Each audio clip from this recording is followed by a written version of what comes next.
Everyone, সেদিন ছিল হলো পঞ্চমী। তো সকালবেলায় কিন্তু চলে আসলাম দোকানে, আর দোকানে প্রচণ্ড ভিড় ছিল।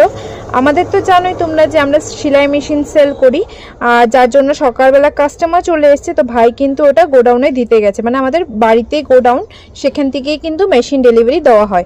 এদিকে দেখছো পুচকি একটা কি সুন্দর ঘুমাচ্ছে ওর বাবার কোলে, আই থিঙ্ক ওর বাবাই হবে। যাই হোক, আমার দেখতে ভীষণ কিউট লেগেছে, যার জন্য আমি ক্যাপচার করলাম। আর এদিকে আমি একটা পার্সেল খুলতে নিয়ে বসেছিলাম, খুলতে আর পারলাম না, সেটা রেখেই দিলাম। আর তারপরে জানো তো তখন বাজে ওই 2:30 মতন, আমাকে মা সকালে খাওয়া দিয়ে পাঠিয়েছিল, মানে বাবার সাথে খাওয়া দিয়ে পাঠিয়েছিল, সেটা তো খাওয়া হয় নাই। এখন খুঁজতে খুঁজতে পাচ্ছিলাম না, তারপরে যেই পেয়েছি দেখি কি একটার পর একটা ক্যারি ব্যাগই পেয়ে যাচ্ছে, একটার পর একটা ক্যারি ব্যাগই পেয়ে যাচ্ছে। একবার তো ভাবলাম কি রে ভাই, আমাকে কি মা ক্যারি ব্যাগ দিল নাকি আজকে খাওয়াতে।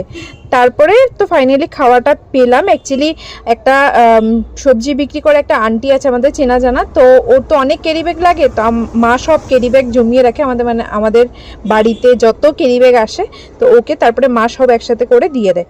যাই হোক, তারপরে বাড়িতে গেছিলাম ওই বিকালে, অল্প একটু ভাত খেয়েছি, তারপরে বেরিয়ে গেলাম এখন পার্লারে যাব বলে। একটু থ্রেডিং করব, কিছু না করি থ্রেডিংটা তো অল্প করতে হবে, যার জন্য দেখো পটাপট গিয়ে থ্রেডিংটা করে আসলাম। আর দেখো আবার চলে এসেছি দোকানে, আর তারপরে এসেছি একটু শপিং করতে বলতে ওই আর কি ছেলেদের কিছু শপিং। তো তারপরে দেখো আমরা চলে গেছিলাম হলো এম বাজারে। আর আজকে জানো তো এখানে কি ভিড় ছিল, তোমাদেরকে কি বলবো, ভীষণ ভিড় ছিল, মানে রাস্তায় হাঁটা যাচ্ছিল না, এতটাই ভিড় ছিল। আর এদিকে তো মূর্তি নিয়ে যাচ্ছেই, মানে একটার পর একটা। আর এদিকে কিন্তু অল্প দহিবড়া চাটও খেয়ে ফেললাম। তারপর দেখো আমরা সবাই কিন্তু এখানে গল্প করছিলাম, মানে বাবার ফ্রেন্ডরা আমরা সবাই। আর তারপরে দোকান বন্ধ করে এখন যাচ্ছি হলো বাড়ির দিকে। আর তখন বাড়ির দিকে যাওয়ার সময় অনেকগুলো ঠাকুর নিয়ে যাচ্ছিল, সেগুলোও দর্শন করে নিলাম। আমরা বাজারে মোটামুটি সব ঠাকুরের দর্শন এইভাবেই হয়েই যায়। আর তারপর দেখো আমরা কিন্তু এখন আমাদের বাড়ির সামনে একটা মণ্ডপ আছে, মানে জেপিএস আর কি, তো ওখানে মূর্তিটা আজকে ওপেনিং করা হয়েছে, তো সেখানে গেলাম। আর এতটা সুন্দর বানিয়েছে এখানের মূর্তিটা, এবার মানে কি বলবো তোমাদেরকে, এখানে 7টা না 8টা অসুর ছিল আর কি।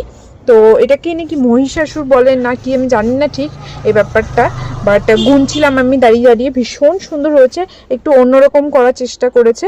আর এদিকে কিন্তু ওদের একটা প্রোগ্রামও হচ্ছিল, সাথে নাটক কাইন্ড অফ আর কি, নাটক হচ্ছিল। আর এখানে কিন্তু আমরা দেখো কিছু খেতে এসেছি, মানে বোনের ভীষণ খিদে পেয়েছে, কিছু খাবে বলছিল সন্ধ্যার থেকে। আর আজকে যেহেতু ভেজ ছিল, স্যাটারডে ছিল সেদিন, তো ভেজ চাউমিন নিয়েছিলাম, অনেকটা কোয়ান্টিটিতে ছিল জানো তো। আর খেতেও ভীষণ টেস্টি ছিল। আমাদের বাড়ির পাশে খাদ্যরসিক বলে একটা রেস্টুরেন্টে গেছিলাম। আর তারপরে দেখো আবার কিছু মূর্তি দেখে বাড়ি ফিরলাম। কেমন লাগলো ব্লগটা জানিও, যদি ভালো লেগে থাকে do like share, tata bye bye.